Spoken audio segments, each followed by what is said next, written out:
Hindi ako naniniwala sa multo. Hindi rin ako mahilig sa horror.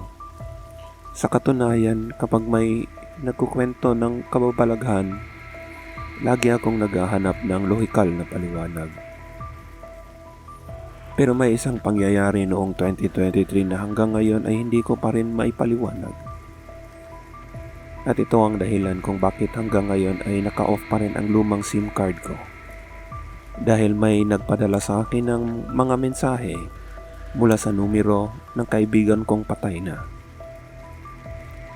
Ang pangalan ko ay Renz Bautista, 26 years old, at nakatira ako sa Santa Rosa, Laguna. May matalik akong kaibigan noong college. Ang pangalan niya ay si Paulo Ramirez.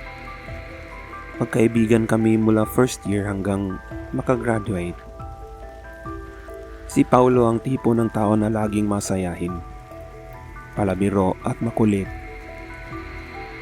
Kahit gaano kahirap ang sitwasyon, lagi siyang may paraan para magpatawa. Noong 2021, nagkaroon siya ng aksidente sa motorsiklo habang pauwi galing trabaho. Hindi na siya umabot sa ospital. Isa iyon sa pinakamahirap na panahon ng buhay ko. Matagal bago ko natanggap ang pagkawala niya. Lumipas ang 2 taon. Unti-unti akong nakamove on. Nakahanap ng bagong trabaho. Nagkaroon ng bagong routine. At bihira ko na lamang maalala ang nangyari hanggang sa gabi ng Oktubre 2023. Bandang alas 11 ng gabi, nakahiga ako habang nanonood ng YouTube. Biglang tumunog ang cellphone ko. May pumasok na text. "Pre, gising ka pa?" Napangiti ako. Akala ko isa sa mga tropa. Ngunit nang tinignan ko ang numero, nawala ang ngiti ko. Dahil si Paulo iyon. Ang numero ni Paulo. Parehong numero, parehong contact picture, parehong pangalan. Nanlamig ako. Una kong inisip na baka ni-recycle na ng telco yung numero. Normal naman iyon. Posibleng may bagong may-ari na. Kaya nag-reply ako. "Sino to?" Ilang segundo lang ang lumipas, may sagot agad. "Ako si Paulo. Bakit parang natatakot ka?" Napaupo ako sa kama. Hindi na ako nag-reply. Pero may isa pang mensahe. "Miss ko na kayong lahat." Kinabukasan, ipinakita ko ang mga mensahe sa girlfriend ko. Tinawanan lang niya ako. Baka prank lang. At iyon din ang gusto kong paniwalaan. Ngunit ng gabing iyon, may isa na namang mensahe. Nandito ako sa bahay. Napatingin ako agad sa bintana. Wala. Tahimik ang subdivision. Normal ang lahat. Ngunit makalipas ang ilang minuto, may isa pang text. "Hindi mo ba ako papapasukin?" Doon ako kinabahan. Dahil ang bahay ko ay nasa 2nd palapag ng apartment. At walang paraan para may tumayo sa labas ng bintana ko. Maliban kung nakalutang siya. Hindi ako makatulog ng gabing iyon. At mula noon, gabi-gabi nang may dumarating na mensahe. Minsan simpleng tanong, "Kumain ka na?" Minsan mas personal. "Naaalala mo pa ba yung huling inuman natin?" May mga bagay na si Paulo lang ang nakaalam. Mga detalye na hindi ko kailanman ikinikwento sa iba. Pagkalipas ng 1 linggo, nagsimula ang totoong problema. Nagpalit ako ng SIM card, nagpalit ako ng cellphone, nagpalit ako ng numero. Ngunit tuloy pa rin ang mensahe. Hindi ko maintindihan kung paano.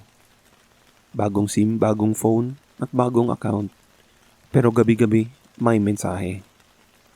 Minsan sa Messenger, minsan sa Viber, minsan sa SMS. At laging pareho ang profile picture, si Paolo. Pagkatapos ay nagsimula ang mga larawan.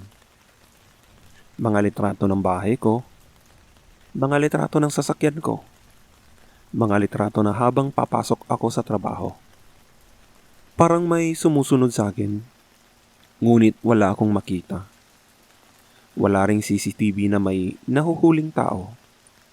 Parang kusa na lamang lumitaw ang mga larawan. Noong ika-14 na araw, nakatanggap ako ng voice message. Hindi ko dapat pinakinggan, pero ginawa ko. At hanggang ngayon, sana hindi ko na lamang ginawa.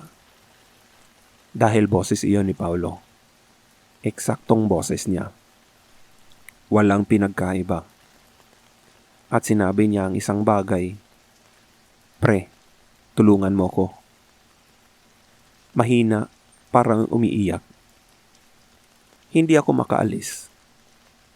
Pagkatapos ay may narinig akong ibang boses. Nagbubulungan, nagsisigawan. At lahat sila ay paulit-ulit na nagsasabing, "Huwag kang sasagot." Biglang naputol ang audio. Kasabay noon ay dumating na isang larawan. Larawan ng isang lugar, madilim, maputik at mga damo. At isang sirang motorsiklo. Doon ko nakilala ang lugar. Doon namatay si Paolo. Kinabukasan, pinuntahan ko ang lugar kasama ang 2 kaibigan. Wala kaming balak na maghanap ng multo. Gusto lang namin malaman kung sino ang naglalaro sa akin. Pagdating namin, may nakita kaming kakaiba. Sa ilalim ng isang malaking puno ng akasya, may nakabaong na lumang cellphone. Basag, kalawangin at halos hindi na makilala. Ngunit nang linisin namin, nakita ko ang wallpaper. Larawan namin magkaibigan noong college. Cellphone niyo ni Paolo. Ang cellphone na kasama niyang nawala noong aksidente. Nanlamig kaming lahat dahil imposible. 2 taon na siyang patay. At mas imposible ang susunod naming natuklasan. Nang buksan namin ang inbox, may isang unsent text. October 2023. Eksaktong gabi ng unang text ng natanggap ko. At ang laman ay, "Pre, huwag mong sagutin ang mga mensaheng natatanggap mo mula sa numerong ito. Hindi na ako ang gumagamit nito." Mula noon, hindi ko na muling binuksan ng cellphone. Ngunit minsan, kapag madaling araw, may naririnig pa rin akong notification tone mula sa drawer kung saan ko itinago iyon. At tuwing sisilip ako, may bago na namang mensahe. Hindi ko na ito binabasa. Dahil sa lock screen pa lang, nakikita ko na ang pangalan ng sender. Paolo Ramirez. At sa ilalim nito, isang mensahe na paulit-ulit na dumarating bawat buwan. "Pre, nakita na rin kita." Kung sakaling makatanggap ka ng mensahe mula sa numero ng isang taong matagal nang patay, huwag mo nang sagutin.